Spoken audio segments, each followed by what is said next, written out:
Do we all remember the common saying, beauty is in the eye of the beholder? That is, it is what you look that determines what you see. God told Abraham, look northward, look southward, as far as you can see. So the first thing God told Abraham was to look. It was after looking that he now saw. And also, when David wanted to commit adultery with Bathsheba, what happened first was that he looked at Bathsheba through his window and he saw her beauty. Now, I want to put it to you that one of the major problems that we have in marriages today is because couples have failed to look at themselves. Couples have stopped beholding each other. What you don't pay attention to, you cannot have affection for. And that is why we have people going out of their marriages having extramarital affairs, because they've stopped seeing beauty in their spouses. Why? Because they've stopped beholding their spouses. They've stopped intentionally looking for the good in their spouses. They've developed the habit of mentally magnifying the vices of their spouses as against the virtues of their spouses. And let me tell you, grasses are not greener on the other side. It's because most times when you want to go into extramarital affairs, those person you want to engage in it with, they only show you the side that they want you to see. And let me tell you something. Try to cast your mind back to some years before you probably got into marriage with your partner, or probably the early stage of your marriage. You will know that then you had little or no knowledge. You had little knowledge of your spouse, and as such, you had this affection, you had this butterfly in your belly towards your spouse. But as time went on and you started knowing a lot of things, there's this thing that comes with familiarity. It is generally said that familiarity breeds contempt. Although I will not permit this to happen in marriage, because that's one of the problems that create issues in marriage. Now, the thing is that you have to understand that this person, you are no longer seeing the way you were seeing them. There was a time you were seeing beauty. There was a time you were seeing the curves. There was a time you were seeing the handsomeness. There was a time you were seeing all these things you are now looking for outside. Now, you have to understand that in marriage, there are seasons and there are phases. So now, because marriage evolves in seasons and phases, you have to understand that your love also must evolve according to the seasons and the phases in marriage, because nothing stays the same way in marriage. Now, that's your wife now that you're complaining that the breast is no longer standing, there's stretch mark and this one, that one. That your wife has given you beautiful children.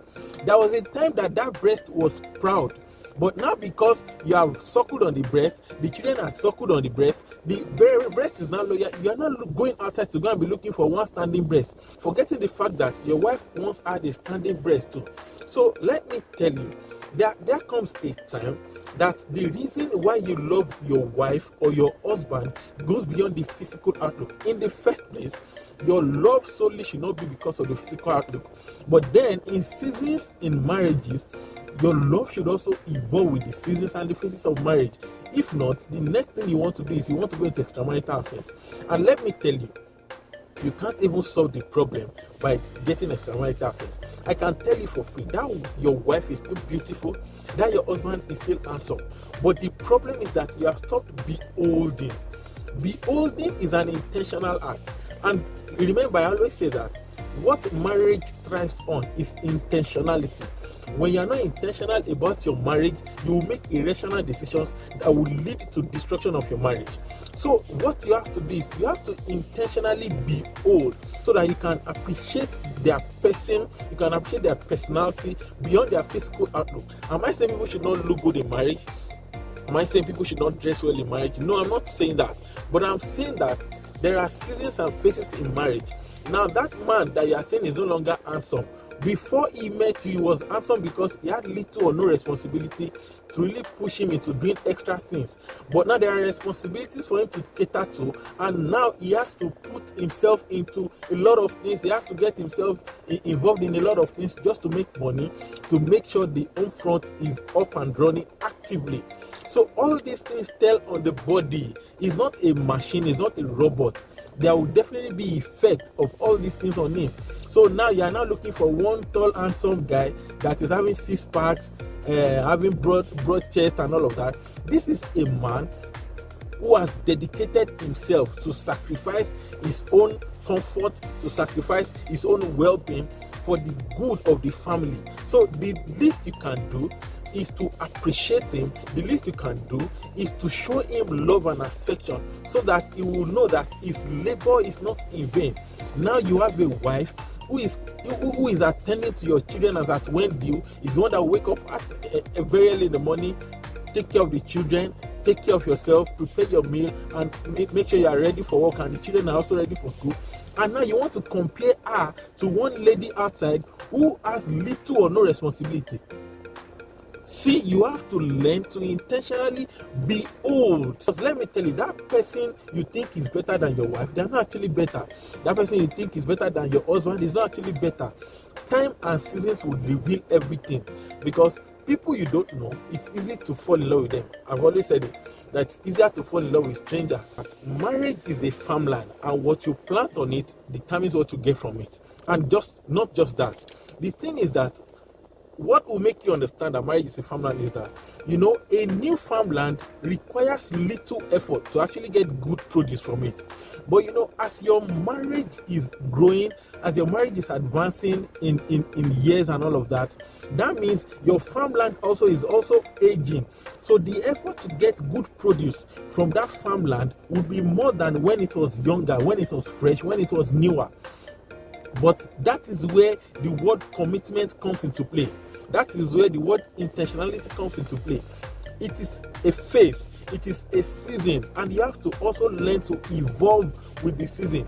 If not, you will lose your marriage, and that thing you feel is better outside there, you will eventually know that is not better. So you have to be ready to consistently put in the work. If it is for you to probably take your children to some place and then have a date night with your partner, if it is for you to probably get some things that will also make your partner look beautiful or handsome for them, fine. I'm not saying you should not probably lay bare your observation, but then be constructive. Don't put out your observation to your partner in a way that it will put down their self-esteem. That's a destructive criticism. As a matter of fact, you don't need to criticize them. You can only correct them in love. Make your observation known in a way that they will know that you're not talking from a place of condemnation, but you are talking from a place of genuine observation from the heart of love. Remember, there was one of my videos where I talked about unrealistic expectation and alternative mindset. These things wage war seriously against having a successful marriage. And one of the ways by which you can conquer this thing is to also intentionally behold the beauty in your spouse. Behold the beauty in your marriage. See, that marriage, don't try to lose it because of one stranger that you know little or nothing about. Don't try to lose it because of one thing you think you are not missing. Now, let me tell you, you want to actually go into extramarital affairs. Ask yourself this sincere question. That one thing or those two things that you feel your partner is not having, can you divorce your partner because of it? If you can't, fine, go ahead. Divorce them and go for those two things in that other person that you are looking for. Alright? Don't be cheating on your spouse because of those things, be hurting them and be making them to go through trauma and heartbreaks, depression because of your selfishness and wickedness. You know that those two things are not worth living your marriage for. Then why can't you just make do with the things that you have in your marriage already, instead of looking for some vanities that will not take you to anywhere? You have to know that, see, there is no more anywhere. Satisfaction is a product of genuine contentment.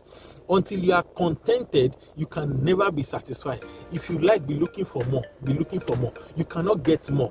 So the best bet or the best thing you can do for yourself is to decide to focus on your spouse, is to decide to focus on your marriage.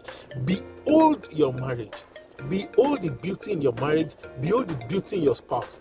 Mentally magnify the virtues in your spouse. Mentally magnify the good things that your spouse have, instead of always thinking about the vices. Of course, you yourself, you are not perfect, so you don't expect your spouse to be perfect. But what you can do to enjoy your marriage is to mentally magnify the virtues of your spouse, so that eventually you would pay little or no attention to the vices and you enjoy your marriage and there will be no need for you stepping outside your marriage to destroy that good home God has given to you. Remember, beauty is in the eye of the beholder. Behold your spouse today, and you will see the beauty that you have been missing. God bless you.